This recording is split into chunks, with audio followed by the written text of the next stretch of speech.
Bu kadriyat ata-babalarımızdan kalgan kadriyatdır. Şu anda Özbekistan'da Ürgenç şehrinde bir üniversitenin içerisindeyiz. Şimdi bir sınıfa gireceğiz. Girdiğimiz zaman bizi nasıl karşılıyorlar? Size onu göstermek istiyorum. Buyurun. Şu an içeride ders yapıyor. Burası bir amfi. İçeri giriyoruz. Bismillah.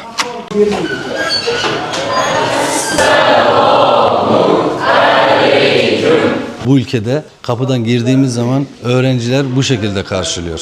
Kimleri? Büyüklerini. Bu terbiye bir günde şekillenmedi. Bu birinci nöbette aileden başlanadı. Aile, bahçe, mektep, âli ta'lim. Bu kadriyat ata-babalarımızdan kalgan kadriyatdır. Kattalarga hurmat, ularning maslahatini tinglash, ularni hurmat qilish, kattalar kichiklarni izzat qilish bu ata-babalarımızdan kalgan merosdir.